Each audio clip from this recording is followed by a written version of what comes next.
Welcome back to the Normal Sports Show. Got a fun one today. Jason Page, as always. How we doing, Jason? Just have a great team. Everyone believes in me. Feeling good. Okay. Yeah, that's great.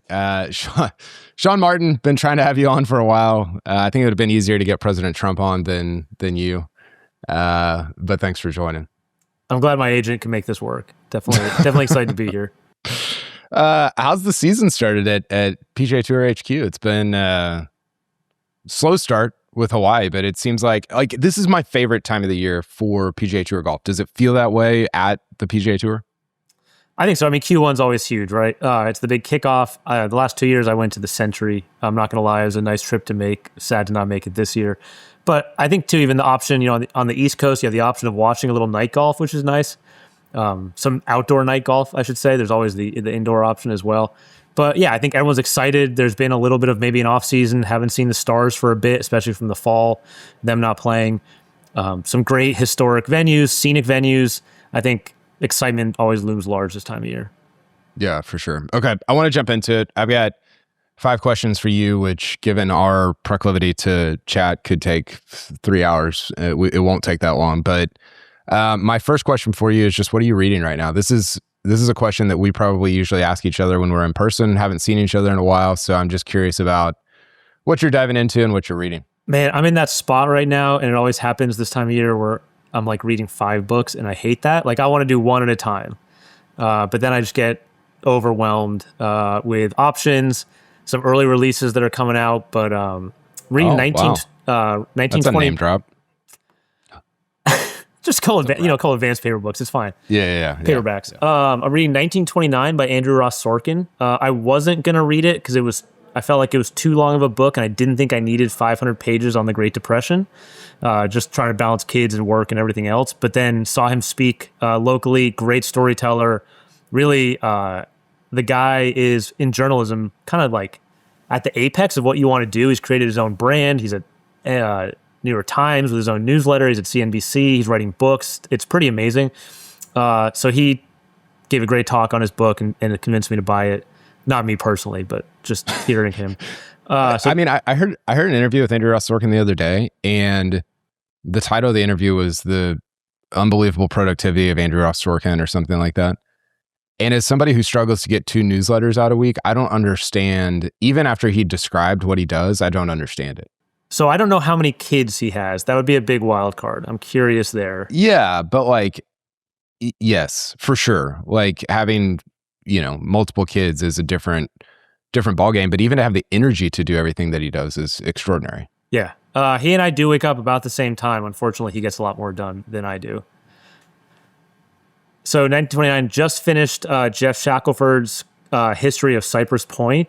Okay. Just to do a little education before a little golf trip later this year that I'm very excited about. Wow. Yeah. So advanced copies of books, going to Cyprus.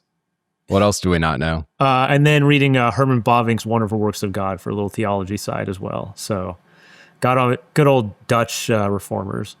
Yeah, that's a dense book. It is. Cool though. Yeah, it takes me a long time to read it. My goal this year, so after saying about the Sorkin book, my goal this year was to read longer books and denser books and just like pick them off 10 pages at a time, like in the morning.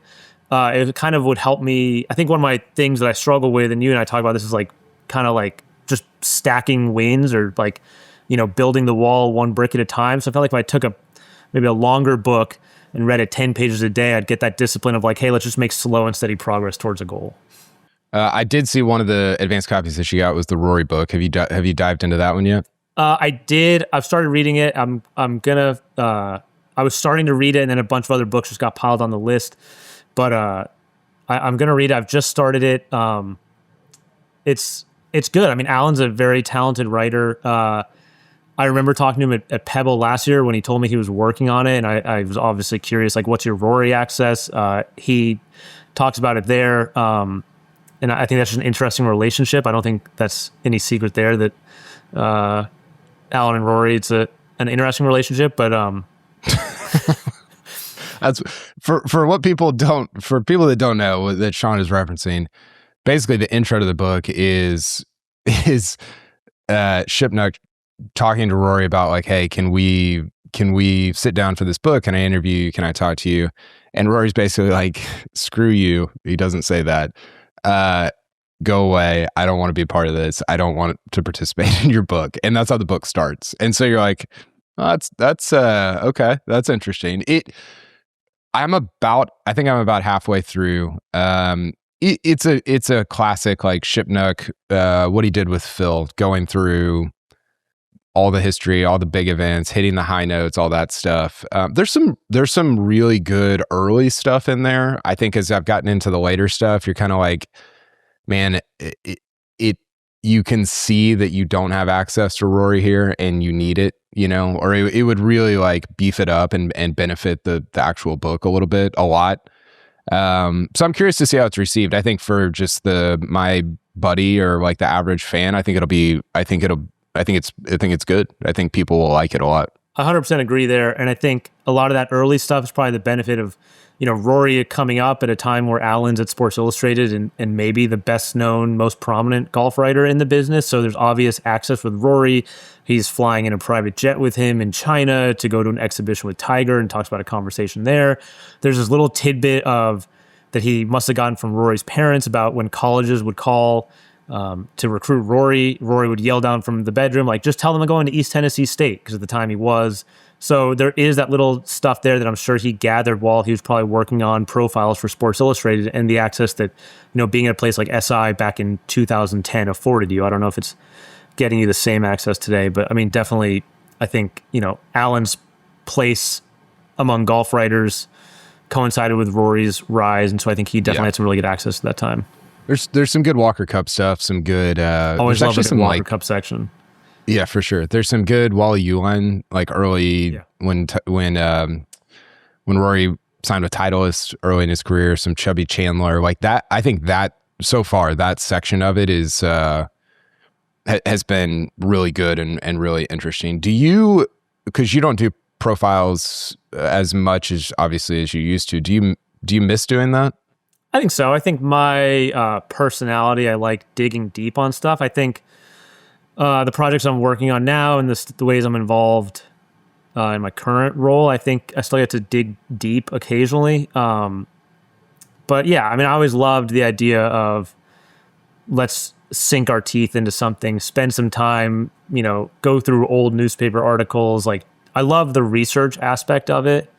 I love like interviewing the people around someone, which I think too, as the years have gone on, the people around a tour player are less open to talking. It used to be that you maybe at a major could go outside the ropes and you're talking to, wives, parents, coaches, and they would just talk as they were walking, watching their player contend for a major. And I think luckily some people that I've known for a really long time, I can still do that with, but like a newcomer that maybe you don't have that relationship with, the family's probably a little more guarded, but it just doesn't work that way.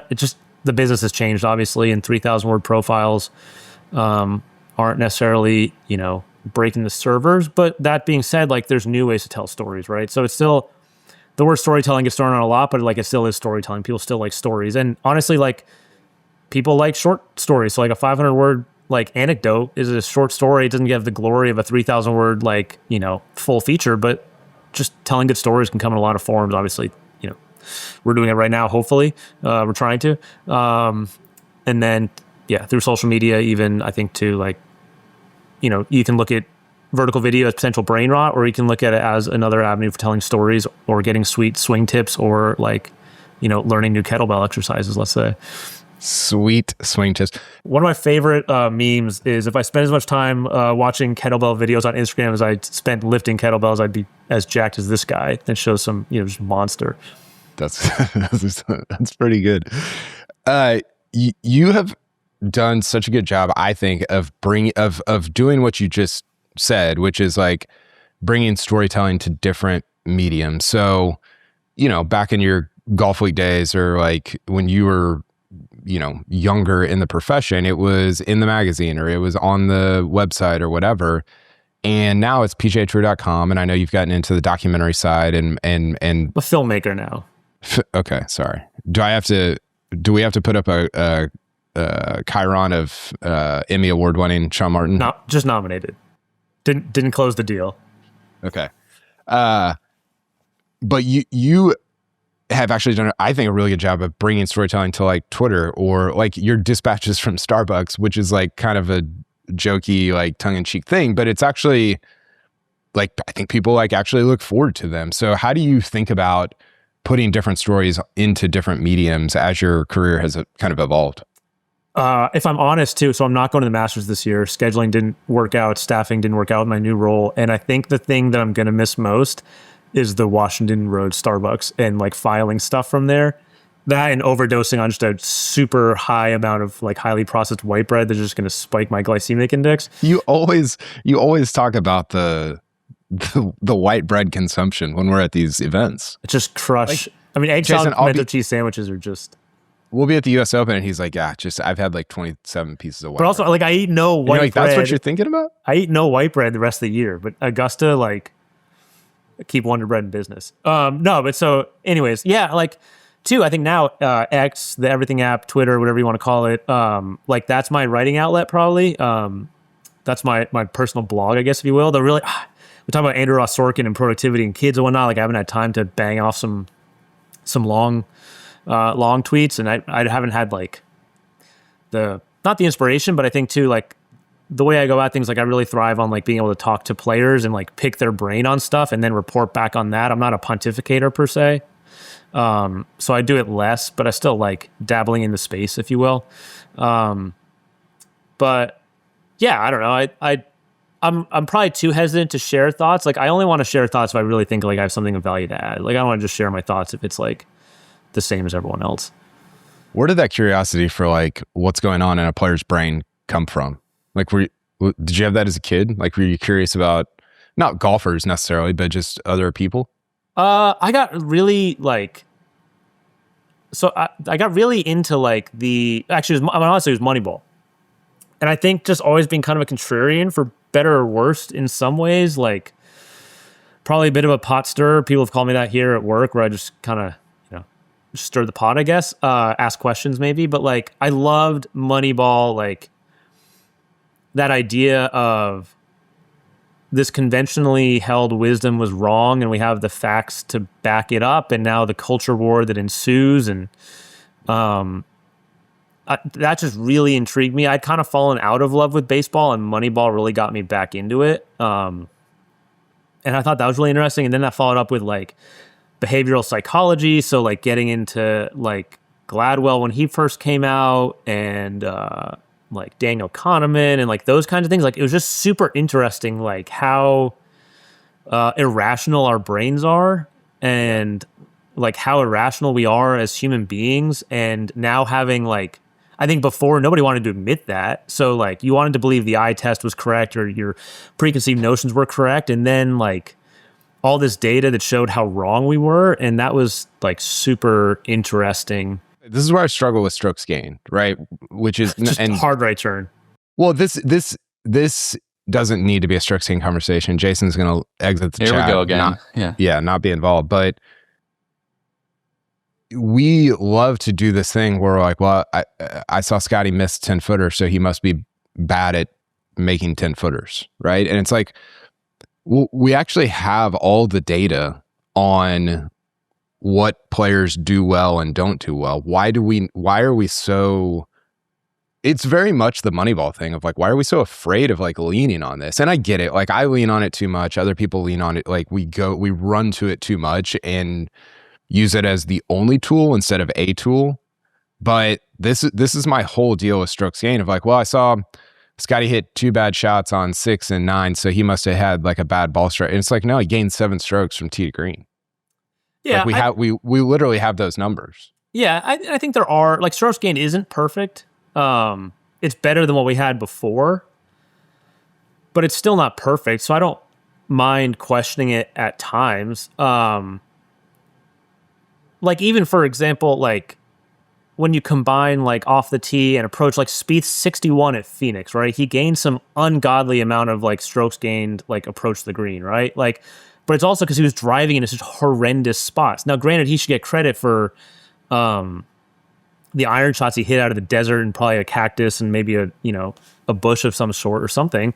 But like the number is so high because he drove it so badly. So overall, like his ball striking was not maybe as amazing as the numbers would say because he drove it so poorly. Or like that's kind of the amazing thing about Scotty, honestly, is he drives it so good and his approach numbers are so good of like and then like you look at too like I remember this with Cameron Champ. I think Gotterup's the case now. Maybe Thor Bjornsson drives the ball amazing, and they lose strokes on their approach. Everyone's like, oh, bad iron player. And it's like, yes, but his birdie putts might still be shorter than the guy who's higher than him in strokes gained approach because, like, all right, Gotterup drives it 340 down the middle of the fairway, and from 120 hits it to 25 feet, and strokes gained is like, bleh. And then another guy hits it, let's say, 280, and then he hits a 700 to 40 feet, and strokes gain's like, hey, a little better than average. That's positive. And so you look at the approach numbers like, man, this guy, player B, so much better ball striker than Gotterup. And you're like, yeah, but actually Gotterup after 2 shots is in a better spot than the other guy. Now he got the credit for it in the off the tee numbers. And so yes, he's a below average compared to a tour player from 120 yards, let's say, but like he has still gotten the ball closer to the hole after 2 shots. And so that's better than the other guy. So like, yeah, but it tells a story. Yeah. Like what you just described tells a story, and we just sometimes rely on like, well, I saw him on 11 and didn't look that good. So, but we like stories. I don't know, like, yeah, but like, I guess my point is like, there's stories to be told via statistics also. 100%. Totally. And I think sometimes we don't need to like relitigate this, but did you see what John Peterson said? I mean, John Peterson says a lot. And I say that as someone who really likes John Peterson. He said that if Gotterup gets better from 80 to 120, he'll be at Scotty's level. I mean, yeah, the guy, he drives it, at least right now, he's driving at 330 fairly straight. He also has a fairway finder shot that helps and probably still goes 310 and puts him in an amazing position. I don't see why not. Yeah, I think, yeah. I'm a big Scotty's level, though? Yeah, I mean, that's okay. I also wonder with Scotty and Chris Gotterup, they both have like pretty simple preparations for like how they improve. So like, how is he gonna get to that level if like he keeps it pretty simple off like on the range? Yeah, I mean, I think the wedge game, there's room for improvement, I think. And the cool thing too, when you look at his like transcript from Sony, is that like he saw the things he needed to improve and he did it. Like he's like, hey, we looked at the numbers, we looked at the data, which is useful for sure.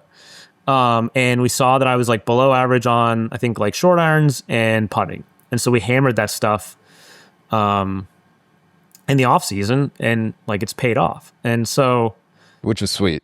I think a guy like Gotterup, I feel like who's as raw as he is, and maybe raw is not the right answer, but who does it in really his own way. Like, I think there's room for improvement of just refining. I think like a guy like that who, like he started at Rutgers and he wasn't like a highly touted recruit. And like, even he said it, like, I viewed myself as a work in progress, and I still do, even as the number 5 player in the world. Like, this is a guy who I think like Scotty is just going to find new ways to improve, like develop new shots. I think too, like we get so obsessed about fundamentals. I think because in social media, like you'll have debates over like breaking down swings. Like right now, I love this, like there's like this war among teachers, like backlash to the flatteners, like the people who preach flattening it in the backswing. They're like, look at Scotty, he's so steep. Look at Chris. Like, and I'm not going to weigh in, but I just love watching it from afar. Pot stir. Kind of, yeah. We talk about fundamentals and like improving fundamentals, but like Scotty talks about it, like just learning new shots and like adding shots to the arsenal, which I think just comes from like a lot of experimentation, a lot of time on the range of just honing that like new shot. So like, hey, you look at like Tiger. Like, so Tiger, when he started working with Butch as an amateur, like he was a high speed player, full bore, went at everything. Back in the days of Baladas, like he had this big problem where he would just go full bore with his wedges. They'd suck back, 30 feet when they hit the green. And so like it was impossible to get to back pins. And so like, yeah, they changed his fundamentals some, but one of the big things that happened before he won the 95 US Amateur, because he had struggled with this at Augusta in 95, when he played his first Masters, is they learned the off-speed shot, where like he's just taking speed off a wedge to take the spin off so he can get to back pins.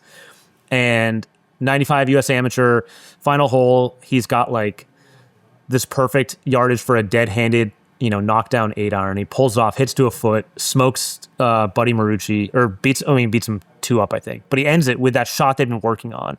And like you read like the book Tiger did with Lauren Rubinstein, and like he talked about is this huge shot in his development, because like he had finally learned to like master this knockdown. And so like, yes, guys change fundamentals and they get better through that too. But I think because maybe when we get so data oriented, like we're looking at like just where the ball ends up versus how it gets there maybe.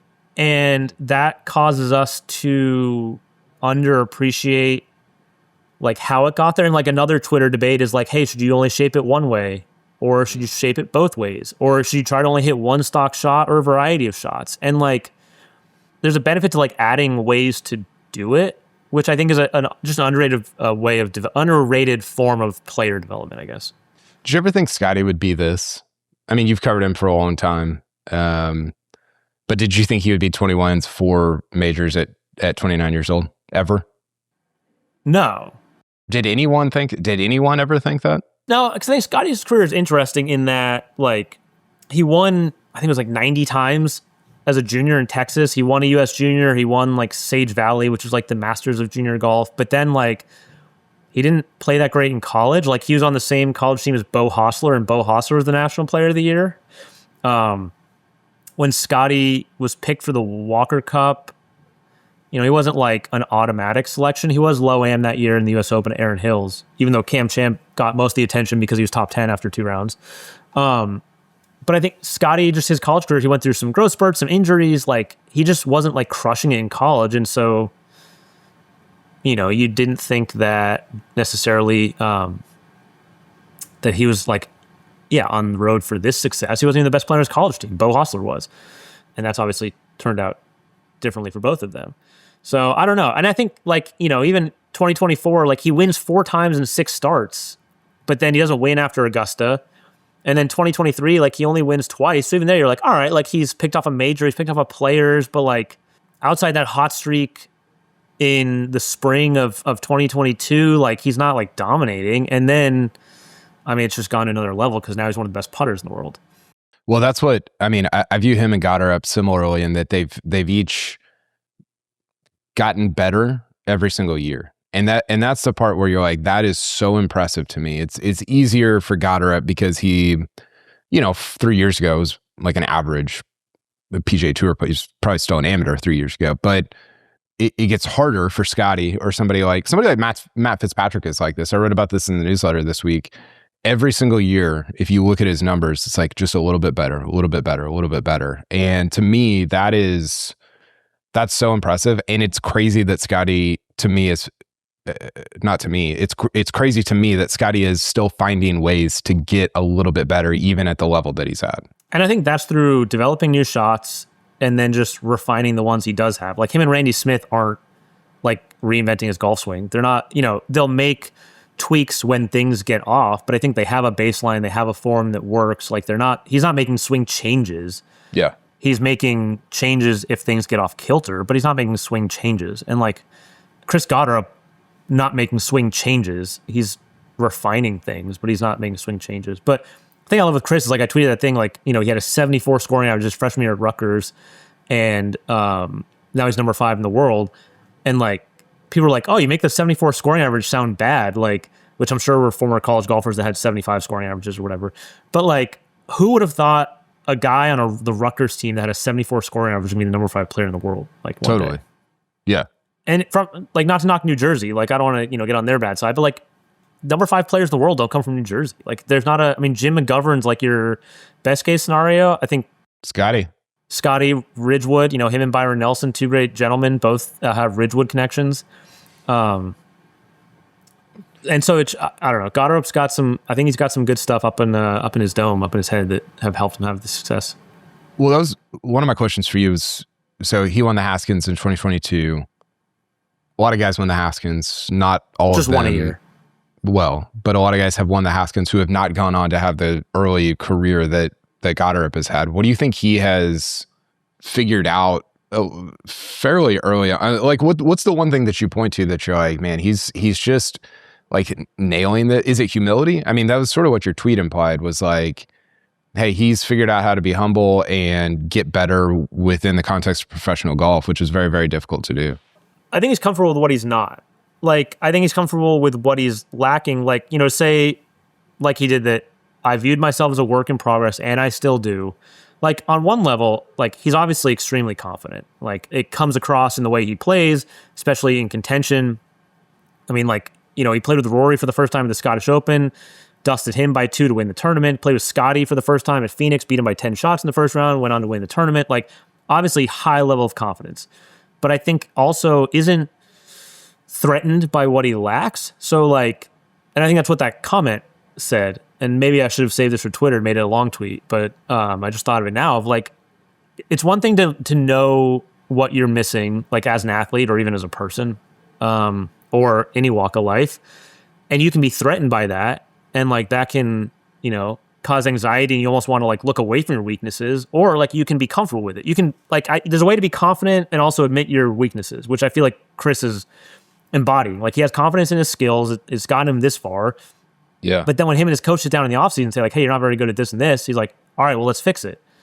Versus, I think the very human reaction, you know, our brains are really averse to like uncomfortable things. The human reaction is to avoid it. Like, I don't, like, you don't want to admit what you're not good at, right? Yeah. Like, but Chris does that well of riding that balance, I think. And so he has the confidence to excel, and then he has the humility to get better. Yeah. It's a great combo. He's also part of this. This is one of the other questions I had for you. He's part of this group. So if you look at the top 20 in the OWGR right now, the Crooked OWGR, I still cite it all the time. it is, well, it's historically, like, I mean, Data Golf is probably more accurate, but the OWGR has been around for 40 years now. So it's like just a more meaningful thing. What was I going to say? The top 20 is filled with guys who are not, I don't think there's anybody in the top 20 that's under 25. I think Gotterup and Ludwig are the only 26-year-olds. I went through it real quickly. Morikawa's in there. He's like 29. Hovland's like 28. That's interesting because I feel like we are just coming off an era where you had Spieth and Rory, and you know, when Morikawa and Hovland were that age, like 23, 22, they were kind of up in that top 10, top 20 in the world. Why have we swung back to like kind of an older, like top 10, top 20 in the world? Yeah, so I think that whenever there's like technological advantage or technological progression, like the early adopters are younger people. Like, they have the time to learn whatever it is. They're not set in their ways and in their careers where they have to like relearn the skills that got them to where they are. Like, they're being molded, right? And so they're spending time learning. And so when a new technology comes around, like, it's the young people who adopt it and learn it first, because literally they're at the stage where they're learning stuff. So they can devote 40, 50, 60, whatever hours a week to learning that thing, versus like, man, now I'm 40, I've got a job, I've got kids, now I got to learn like AI on the side. What am I going to do? I guess like do the Andrew Ross Sorkin routine. But so I think, you know, we saw that first, and I want to say it was Andy Johnson, the Friday, who's talked about it. Like, you had that generation that really came out of like the 07 Walker Cup, where they had grown up with titanium, and the players it's like Ricky, yeah, like that DJ, all Rory, those guys. Webb, Billy, Horschel. They had grown up with titanium their whole lives. It's all they had known. So their games have been built around titanium drivers, which you swing differently. You grow up swinging harder at them because they're more forgiving, versus the guys older than them had grown up with, let's say, the smaller steel-headed drivers. Now titanium comes out. They've got to relearn things to take advantage of this new technology. Well, I think like the next step after that was like the adoption of TrackMan, strokes gained. So with TrackMan, strokes gained, TrackMan especially, you learned how to like launch the ball efficiently, and you could measure it immediately. I remember I was talking to Webb Simpson about that class of 2019, like Matthew Wolff, Victor Hovland, Colin Morikawa, these guys that had immediate success. And he was like, even like getting new golf clubs and like getting fit with adjustable hosels and stuff and TrackMan was so much easier because like you could sit on the range, you unscrew the head, you put a new shaft on, you change the settings on the driver, you hit a few, you watch on TrackMan, and you know within like 5 swings if that's right or not. And like Webb was like, in my day, like you go to the Titleist truck, you grab 5 versions of the newest driver off the rack, you hit a few, you're like, all right, I think this is the one that's the best, and who knows what other options are out there. And so it's kind of a guessing game, whereas now like you immediately have like an optimized perfect drive in your hands after a brief fitting session of like an hour. There's no more guessing. So you take the TrackMan, you take Strokes Gained, which changed how people play golf. Like no more, like let's not hit 3-wood off the tee or 2-iron, like just bomb and gouge it, basically. And off of that came Scott Fawcett, who loves Scott. Like he's a friend of mine. I saw him at the PGA show. Like obviously has done some things on Twitter that, has turned some people off. But I do think like his system really changed the way people think about course management. You had all that stuff changing, and the players that you're seeing the OWGR now, like those older players are the guys that were that young generation who that was around from the time they were in like junior golf, let's say, or amateur golf. And so they really learned and took to heart that stuff, TrackMan, Strokes Gained, etc. And so now they are growing up. It's an equal playing field, I would say, with the younger players coming out now. And so the older players have, like, it's an equal playing field of like both players have had that all their lives. Like they're not facing they didn't have to change like midstream. Harris English, probably as long as he's been an amateur, has been around a TrackMan, at least when he got to Georgia. Yeah. Keegan Bradley, same thing, those guys. And so I think that's the thing of like the playing field's equal, so now the experience matters. Also, like, with technology, nutrition, working out, etc., like everything, it's easier to keep your ball speed up probably for a long time. And so there is a max where like a certain level of ball speed is just inefficient for playing pro golf. Like I think for a while there we were like go, go, go, go, go, get as high as possible, get as high as possible. But at a certain point, there's diminishing returns. I think Nico Daris has done some work on this. Like Rory, we saw it with him at the Players in 2021, where he's trying to chase down Bryson and get to like 190. And he realized like, man, I've lost my game trying to do this. Like, so we know you don't need to have like full on 190 ball speed to be elite. And I think you can maintain 175 or so into your 30s, late 30s. So I think all those reasons are why these guys are staying competitive, because there hasn't been that technological shift yet where they would have to change midstream to keep up with the kids. And then also I just think too that NIL and PGA Tour U guys are staying in college longer. So more guys are turning pro 22. And then honestly, COVID too, the 5th year, like you saw with Gotterup. He went to Oklahoma for a 5th year. Neil Shipley went to Ohio State for his 4th and 5th years. COVID year, NIL, PGA Tour U, guys are staying in college longer, so they're turning pro later. So you don't have a ton of guys who are like turning pro at 20 and winning right away. Well, it is interesting because you've got like, I think about Dunlap and Clanton and guys that are coming out on tour, and they have very uneven starts to their professional career, which is like historically like what happens, right? Like that's not abnormal at all. But we had this weird, probably when I first started covering golf, of like this weird run of, Rory was 20, Spieth was 19, and then into the Morikawa, Hovland, like that whole group of just like, man, they're so good at such a young age, and we're just, I don't know. I'm interested to see if there is a technological shift over the next 5 or 10 years that like, flips the pendulum back to the 18, 19, 20-year-old. AI, just optimized by AI. I would love to see someone do a deep dive into this like technological shift, a bit like the Ian Fillmore podcast with Andy Johnson, where he was talking about the effects of tennis and how that also stretched over like 2 to 4 generations. It would be fascinating to see like where the success of the players, like you were just saying, Rory or Spieth, falls in that timeline with the advances. Yeah, I think being 43 now, like I see how hard it is to like adopt a complete technological change, like at this point in your life, or even 35. Once you have like kids, basically, like once you have a job and kids, it's really hard to adopt technological change. Like, what's an example for you?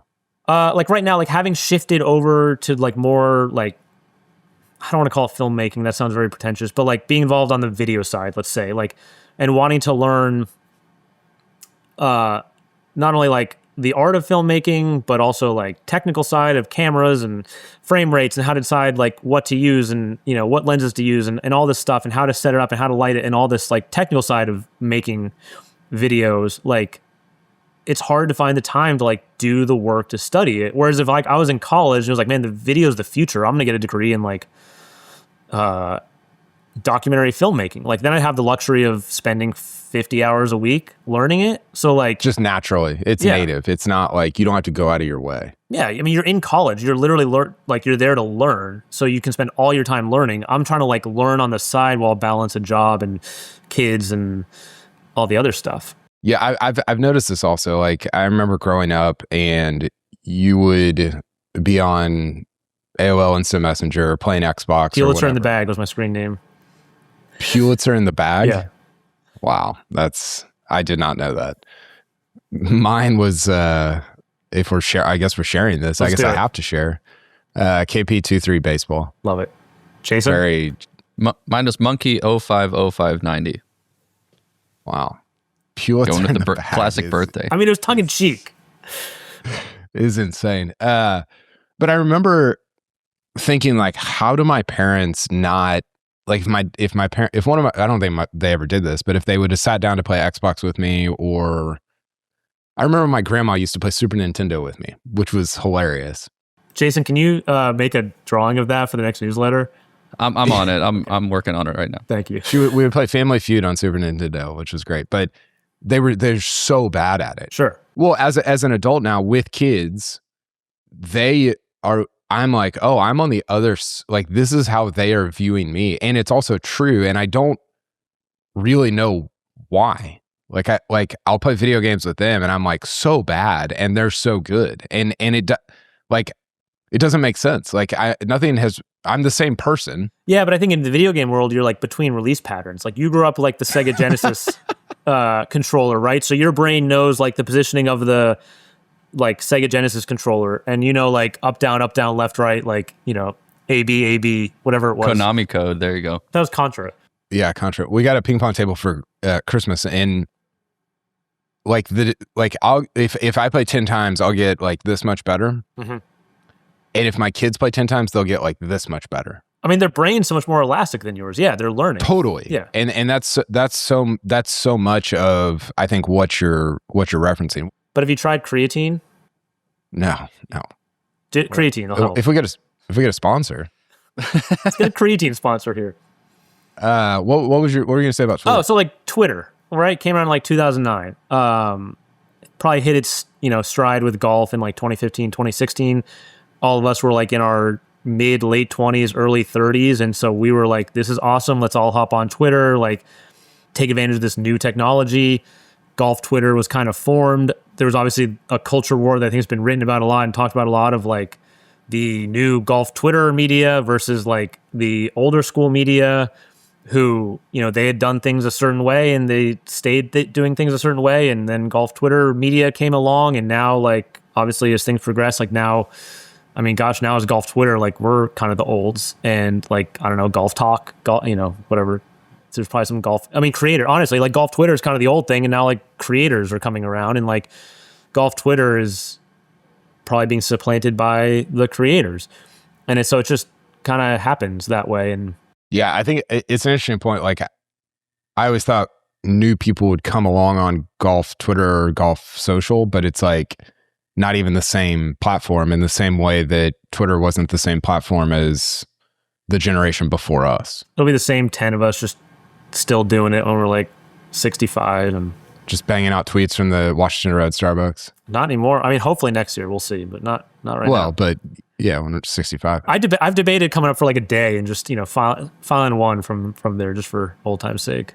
That would be nothing stopping you from just going and hanging out at the Starbucks. Any Starbucks or that specific one? That specific one. I mean, the $500, $600 a night hotels is kind of the barrier to entry right now. Okay, Jason, wanted to give a quick shout out to Holderness and Bourne for sponsoring today's podcast. We're about to put in a pro shop order for normalsport.com and put Norman, our little logo, our little sheep. Somebody called it a ram the other day. I was like, it's not a ram, it's a sheep.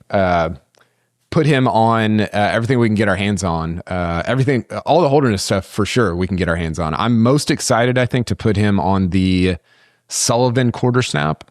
The heathered harbor color is awesome, and he would look great on there. But they have a ton of pieces in their spring collection at holdernessandboard.com that we are very excited to get Norman's face on. So look for that in our pro shop, and also you can go to holdernessandboard.com and get stocked up for the spring. This is one of the questions I had for you, one of the 5. I've asked you like 15. Who's a player that you think, I can't believe blank didn't make it about, like, who do you think that about the most often? I'm going to preface this by saying, like, I don't want to start a controversy. I don't want to start, like, hopefully this clip isn't the one you guys use for social media that then everyone can comment on.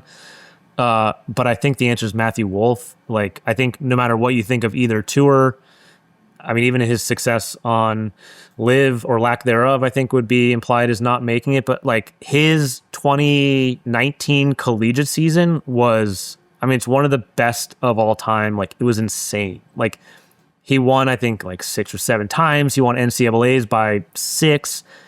I think it was 6. He like was dusting fields, shooting tons of 65s. Like, I remember I'd do these tweets where it was like Matthew Wolff's last 10 rounds, and it's like 65, 66, 64, 65.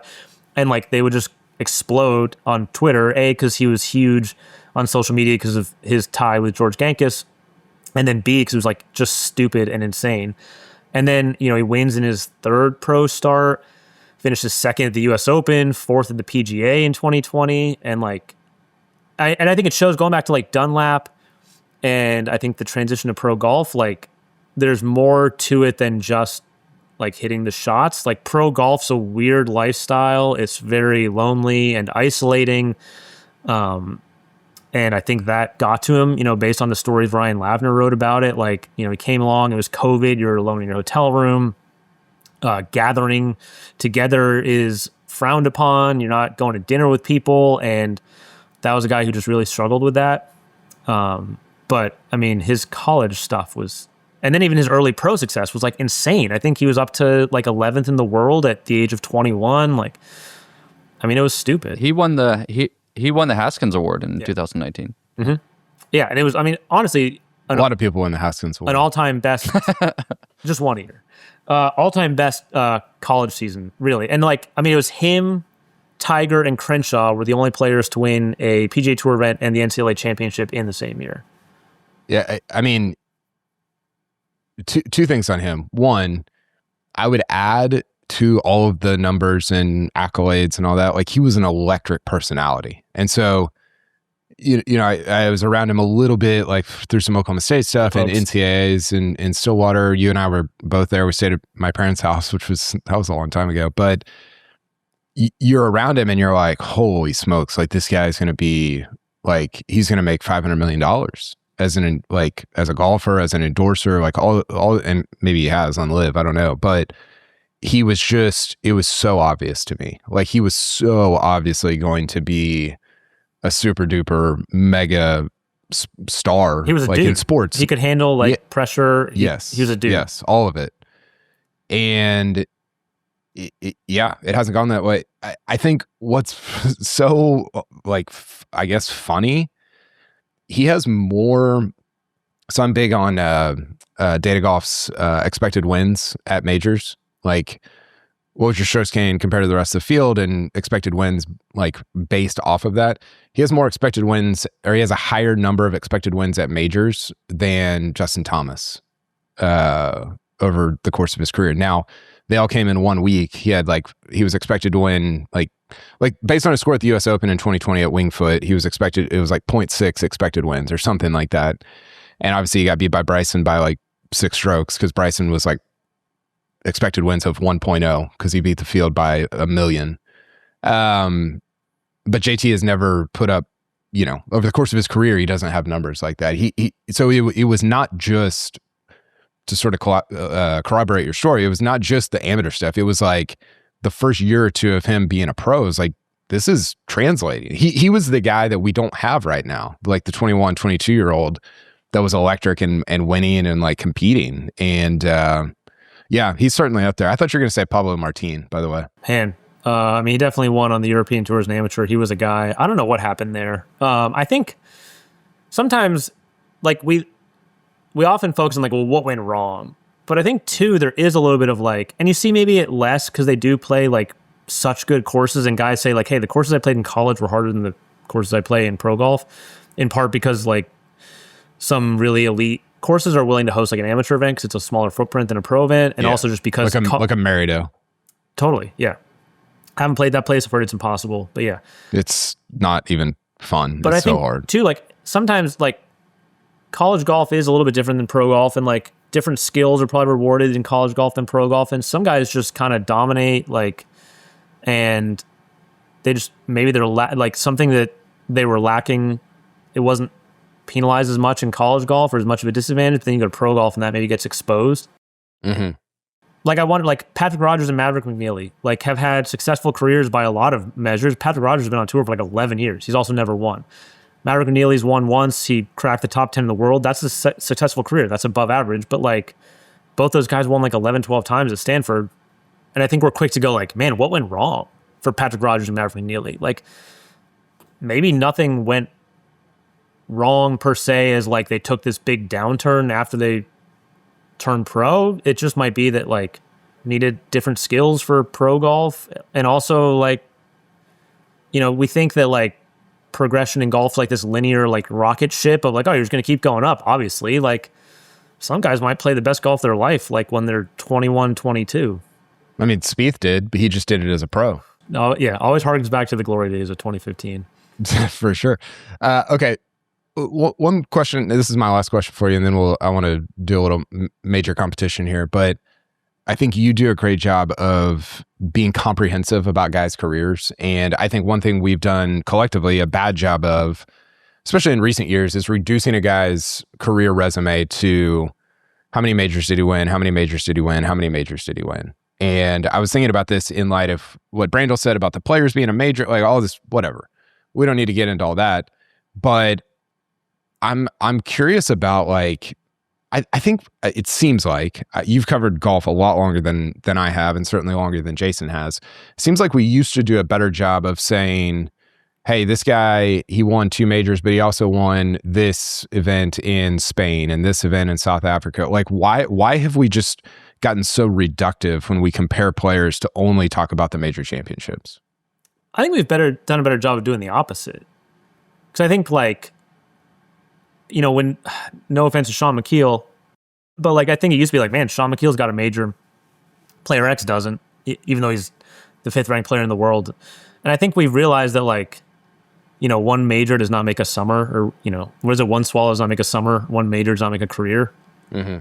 I think we've gotten better about doing that. I think also as like the golf world has become like maybe more interconnected, it's easier to like kind of rate players. Like, Jumbo Ozaki dominating fields in Japan. Like you'd only see him in America, like at majors. His major record wasn't good. And so you're kind of like left guessing like, well, how good is Jumbo Ozaki? I mean, maybe not a lot of people are guessing that. I've wondered that in my life. But like versus now we have Hideki, where like Hideki's played his almost entire career in the United States. And you're like, Hideki's a top 10 player in the world. Well, Hideki is who I was thinking of. He's won a so just to go over his he's not even 34 yet. Masters, bronze medal, Riviera, 2 WGCs, 2 Phoenix Opens, should have been 3, 6 President's Cups, 22 wins worldwide. Big Chairgate guy. The reason I said it should have been 3, I had this tweet typed out and was ready to hit send, and then he bogeyed 18. So I was annoyed that I didn't get to send it. 22 wins worldwide and 6 top 5s at majors. And yet it seems like I'm like, okay, Hideki or Adam Scott, it's like, well, they both won a Masters. And it's like, well, yeah, but like that's 1/10 of the story. Like we just, and maybe this is, I don't know why this is, I don't know. Maybe people just maybe there's too much content, too many tournaments, maybe too you're much hanging out in going the wrong on. corners of X. I don't know. You think we do a good job of being comprehensive about guys' careers? I think we do a better job now. Like, I think, there's a lot of talk of like Justin Rose versus Adam Scott, right? And like, I think, which A, I don't think you'd have to pick one, and B, I think they both have like honestly equally good careers, just in slightly different ways. But like, I think we do a better job now. We're smarter about like going back to like Strauss Gain, like not saying like, hey, let's give the guy, the Varden Trophy should be Strauss Gain total now, but like, I think we're able to look at. I think we ever since Strauss Gain came along, or at least became relatively easily adopted, like there was more emphasis on consistency and like rewarding that and looking at that positively. Like Rory's 2019 season, I think he won 3 times, won the FedEx Cup, didn't win a major, came close a couple times, I think. But he finishes it, he's like, man, like I was at plus 2.5 Strauss Gain per round for the year. I really wanted to get to 3. 3 is Tiger territory. 10 years ago, people have been like, bro, you won 3 times, not a major. What a crappy season. And now it's like, man, plus 2.5 Strauss Gain, like 14 top 10s in 17 starts. Like, that's really good golf. And that's an admirable season. And we're going to make you player of the year over, Brooks, who I think won a major and finished in the top 5 in all of them, but was otherwise inconsistent. Like, you're seeing more guys win PGA Tour player of the year for consistent seasons over guys who might have a couple more wins.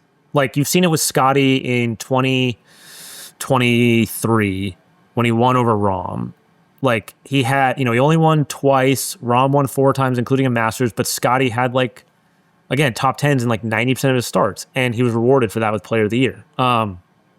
So I think we reward consistency a lot more than we used to, where it was like, yeah, what majors did you win? Like, oh, none? Okay, I don't care about your year then. Yeah, maybe that's more of a normal golf fan. Maybe I'm viewing the normal golf fan doing. Are we in too deep here, Jason? Like, how do you what's your take on this? How do you view this? I don't think we're in too deep. I mean, I think from like a superficial, the first thing people look at or think about are the majors. But I think that also kind of breaks the tournaments down into different tiers, which also that hierarchy, I think it also makes difficult to kind of assess how these careers compare to each other when there's so much ambiguity between those different events. But yeah, I guess I just think about my sort of friends that are sort of fans of golf and watch the Masters and whatever. Like, they don't care that Justin Rose has won, Pebble and. I mean, you shouldn't hang out with those people. I don't know. I mean, I think one of the major reasons for that is a lot of people only tune into the majors. So for them, that is 90% of what professional golf is. So there is a TV effect. I was talking about amateur golf of the guys who were viewed as the dudes in amateur golf were the guys who got on TV, because of either they played in the U.S. Amateur Final or they contended at a Masters, let's say, or they had a TV you only had one amateur per class that had a TV moment. And so everybody knew that guy because of his TV moment, even if he wasn't the best player in college golf. This might be too deep, but I bet way more people could name Niall Shields Donegan because of the US Amateur last year than could name the number 4 amateur in the world. And Niall's number 45. He's a good player, he's a Walker Cup player, but TV matters. And so, or if they do something like the NCAAs on Golf Channel, because I think a lot of people do tune into that because the match play is such good drama. So I agree with Jason on that part. I didn't realize we were talking about ignorant golf fans. I was talking about real golf fans, ball knowers. Well, I mean, it's funny. I followed the Australian Open in tennis closer this year than I ever have before, and I wrote about some in the newsletter. And I realized I was listening to Andy Roddick's podcast the other day. I've been deep into his podcast, and they were talking about this event that's going on right after the Australian Open, which is basically their RBC Heritage or their Travelers champion, whatever. And I'm like, oh, I like don't care at all. Like, I do not care. Like you could tell me Alcaraz won, I'd be like, I do not care. And I'm like, oh, this is how I think a lot of sports fans generally view golf, right? Is like, wake me up during the 4 majors, maybe just 3 of them. And, I don't care who won the 5 majors. I don't care who won Bay Hill. Even though to us, it's like, which I think is, I don't know. That's kind of interesting to me is somebody who's a fan of other sports. So when you're looking at current players, I think you're looking more well-rounded, like their strokes gained numbers, top 10s, whatever. Like, 50 years down the road, like, Scotty will tell us we're all gonna be forgotten anyways, and he's right. But like, you're only gonna look at his majors. Like, we don't know how many like top 10s Arnold Palmer had in his career. Like, we know vaguely how many majors he won. So, like, the further removed you are from that player's career, then the more the focus is only on majors, because that's what's on the back of the baseball card. That's what is on the Hall of Fame plaque. But that's sort of my point. Is like, and this is a little bit of a who determines the majors. I mean, our brains are only so big, and as we already established, like, they're all, as we get older, they're all becoming calcified and not growing anyways. Like, we only remember so much. Like, I can't remember like Arnold Palmer's like Bob Hope Chrysler Classic victories, but I can remember his Masters wins. Yeah, I guess I am pushing for not devaluing majors, but just like valuing other things as well. I think we do a better job like with present players. I think as that's okay. That's fair. But like, that's fair. I mean, look, when we get Neuralink, like, I'm going to tell you like Arnold Palmer's driving accuracy percentage in 1972. It's going to be sick. Okay. Well, last thing, and then we'll get to the major competition. What's your hottest take that you actually kind of believe right now? The Players is a major.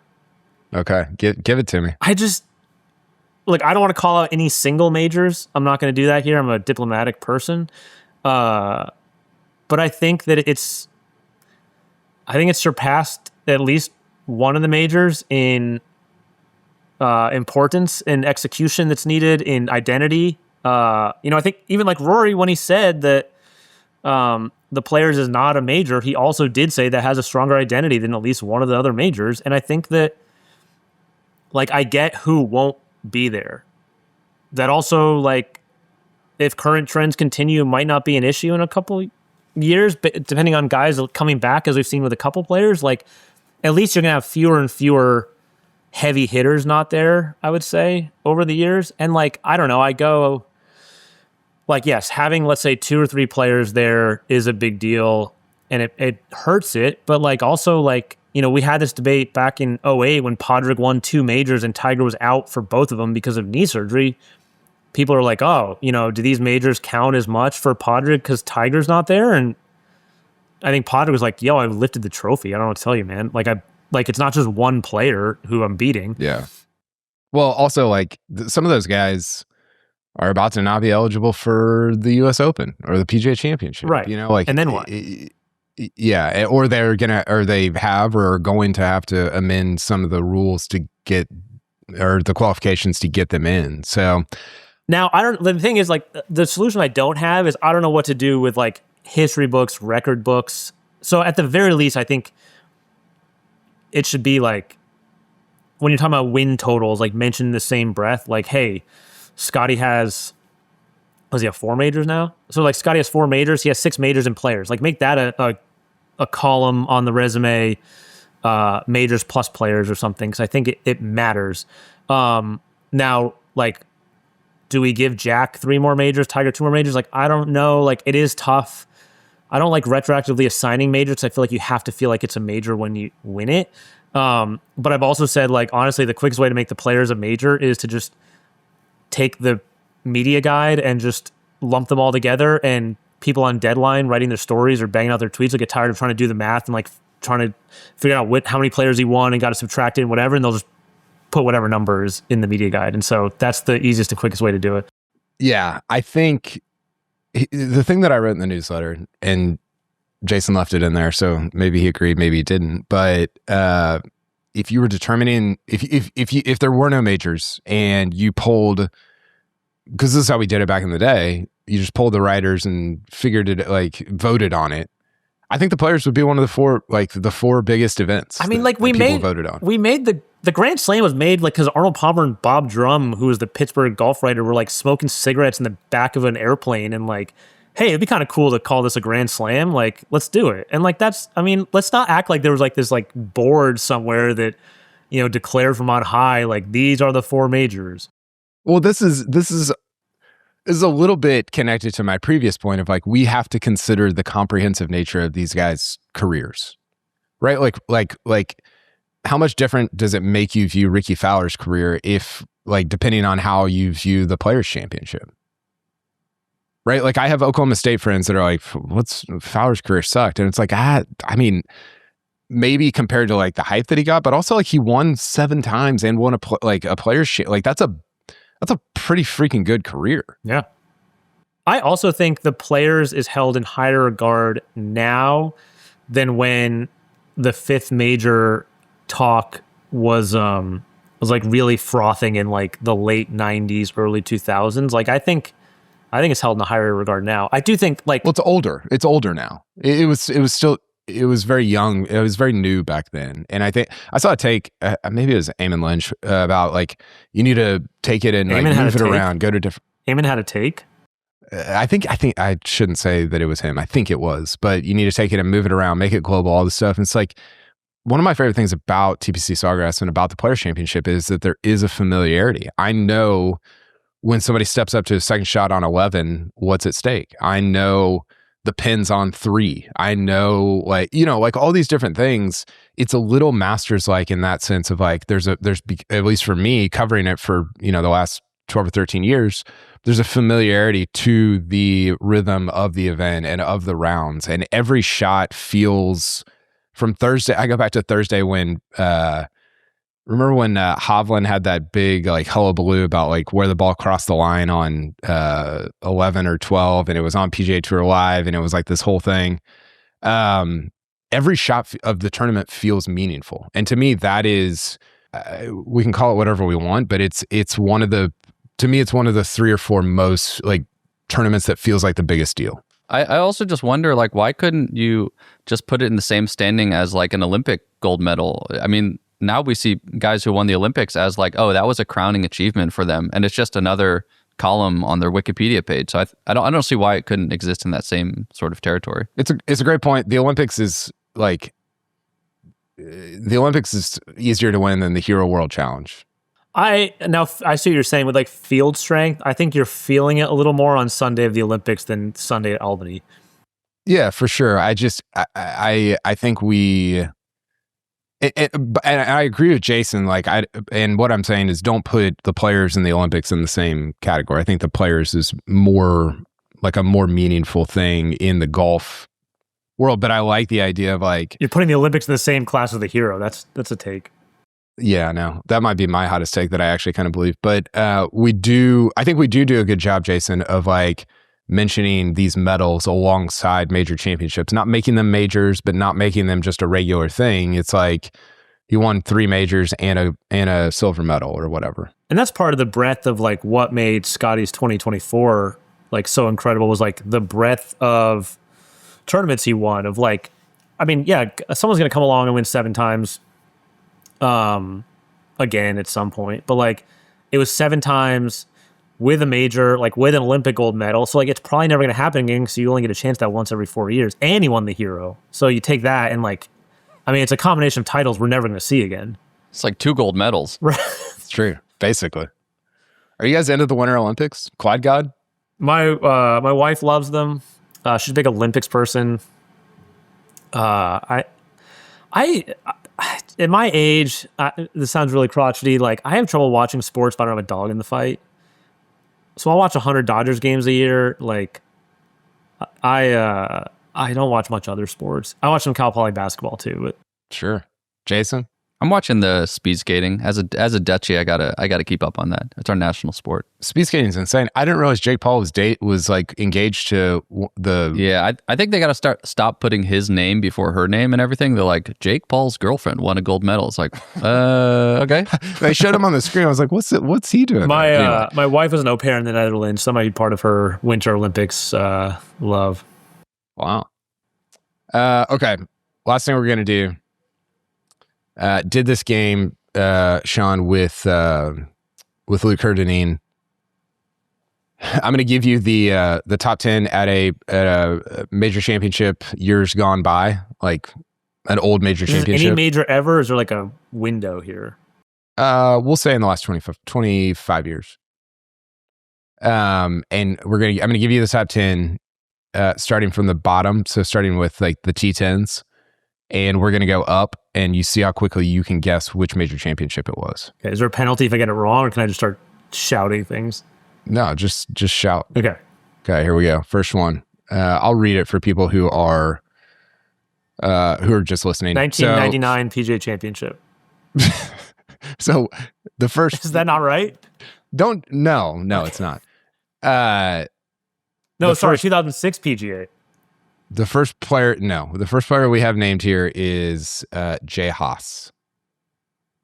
Father of Bill. Ernie Els. Go. Yeah, let's go. Chris DeMarco. I feel like keep going. Stephen Ames. Oof. It's not You the need to keep 2006 PGA. No. Or sorry, the 99 PGA. All right. Steve Flesh. It's a Masters. 2011 Masters. No. 2009 Masters. No. 2010 Masters. No. All right. Robert Allenby. 2003 Masters. It is not. I got to double check this actually.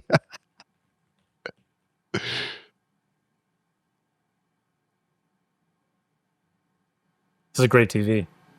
Yeah, it is for sure.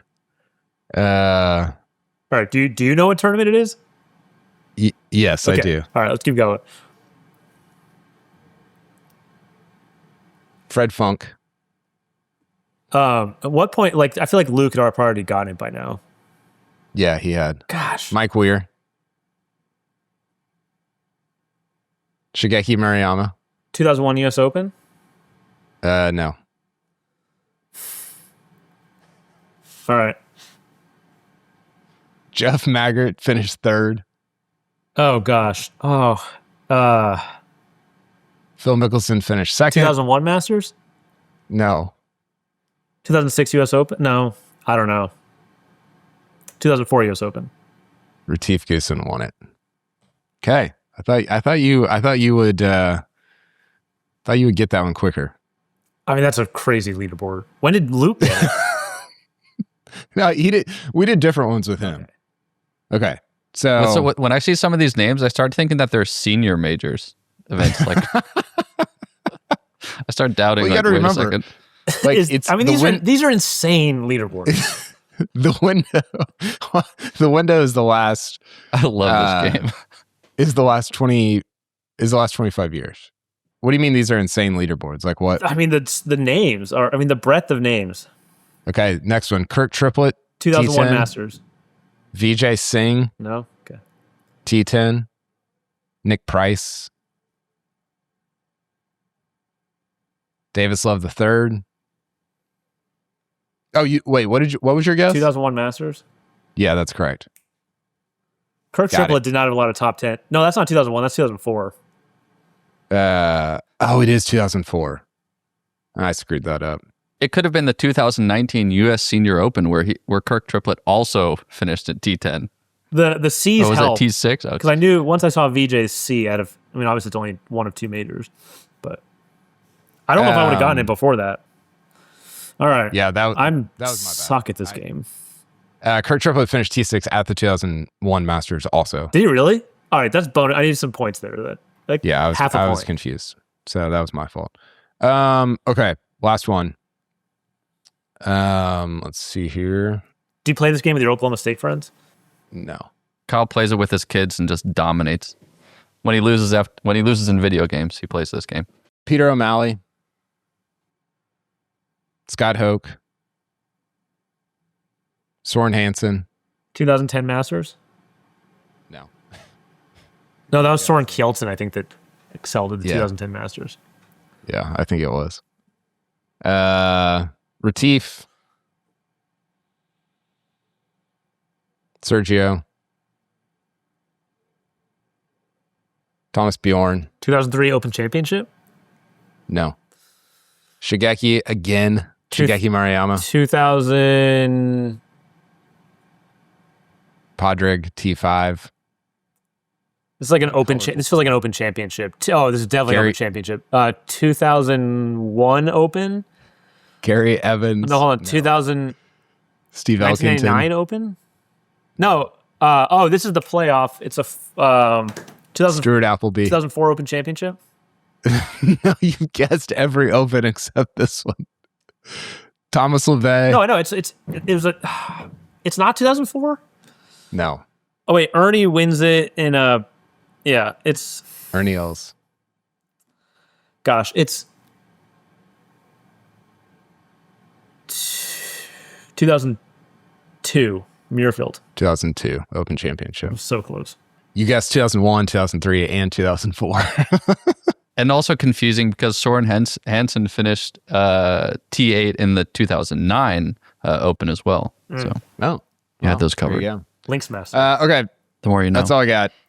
What you got? Anything, Jason? No, I love that game. I'm always blown away at what you guys pull out of your butt. It's just it's amazing. Because I do not have that skill. It's just Also, I do love, like, going back to kind of your take on like what we rate players by, and like we rate them by top 10s and majors. I'm like, man, there's been some randos that have top 10s and majors. Like, that's not an end all be all stat. Yeah, but you can't. Yes, like if you have one top 10 at a major for sure, or 3, but it's hard to fake like 25 top 10s at majors. Sure. Well, that's why we don't talk about Gary Evans anymore. That's a meaningful thing. Okay, that's all we got. Sean Martin, thanks for coming on. You got anything big coming up other than Players Championship? We are working on an April network special on Tiger Woods' career in his own words. So it's all like 30 years of our sit downs with Tiger. And like he's talking about different themes in his career, and then also like reliving big moments and big wins. There's some stories in there that like I hadn't heard before, and I feel like I've heard a lot of them. I like to think that's a high bar to cross, or a high threshold. And then also like just seeing Tiger's mannerisms over the years, like you forget, like it's just young Tiger is kind of something else. Like he's really cheesy. There's one interview from the President's Cup when he had like the leopard spotted hair. That's in there for a bit. That was insane. I think, was that the President's Cup in South Africa? I think it was 2005. We should do majors by Tiger's hairstyle. But also, if your name's Tiger, why are you doing leopard spots? Like, why aren't you doing like tiger stripes? For sure. Charles Howell told me a story one time about Tiger. Like, I think they were in South Africa for the President's Cup, maybe. And Tiger was like swimming in the ocean, like with sharks. And Charles Howell's like, he's going to get eaten. Like, this is insane. Like, what are we doing? It was nuts. Then he punched the shark in the nose.